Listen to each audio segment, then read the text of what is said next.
ঈদুল আলামিন, সকল জগতের নেতার নাম, অর্থাৎ leader of the world universe, সকল জগতের নেতার নাম হলো মুহাম্মাদুর রাসূলুল্লাহ।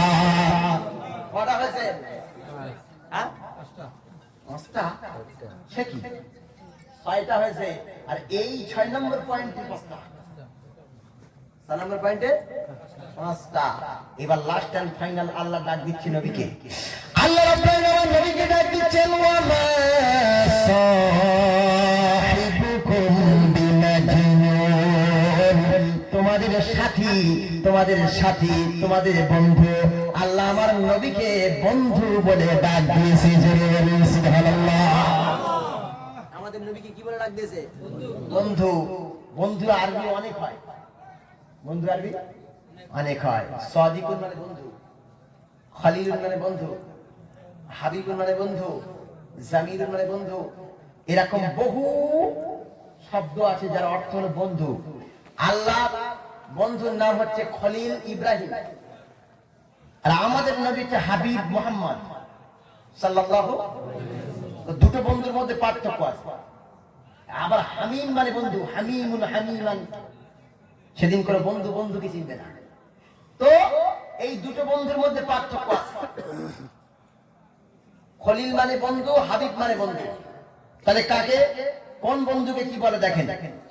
আল্লাহ তাআলা বলেন, আমার জন্য যে বন্ধু কাজ করে সে হলো খলিল। আল্লাহ ইব্রাহিমকে অর্ডার করলো, তোমার ছেলে আর বউকে মরুভূমিতে রেখে এসো, তাই করলো। ছেলে যখন বড় হলো, বড় কুরবানি দাও, কুরবানি দিল। আবার হযরত ইব্রাহিম আলাইহিস সালাম আল্লাহর খুশি করার, খুশির জন্য আগুনে ঝাঁপ দিল। তাহলে যে বন্ধু আল্লাহর জন্য কাজ করে ওই বন্ধুর নাম হলো খলিল। জোরে বলুন সুবহানাল্লাহ। আর হাবিব বলা হয় আল্লাহ স্বয়ং নিজে যার জন্য কাজ করে ওই ব্যক্তিকে হাবিব বলা হয়। জোরে বলুন সুবহানাল্লাহ। আমার নবী যখন উহুদে আল্লাহ তখন ফারিস্তা পাঠিয়ে দিলেন, আমার নবী যখন বদরে আল্লাহ ফারিস্তা পাঠিয়ে দিলেন, আমার নবী যখন তায়েফের ময়দানে রক্তাক্ত হয়ে গেলেন আল্লাহ তার ফেরেশতাকে পাঠিয়ে দিলেন। মানে আমার নবীকে যিনি ভালোবাসেন তিনি হচ্ছেন আল্লাহ, আর আল্লাহ যাকে ভালোবাসেন তার নাম হাবিব, আর আল্লাহকে যে ভালোবাসে তার নাম খলিল। জোরে বলুন সুবহানাল্লাহ। এই বক্তব্য শেষ করব না, বুঝতে পারছি, বুঝ পাস করছেন। হ্যাঁ।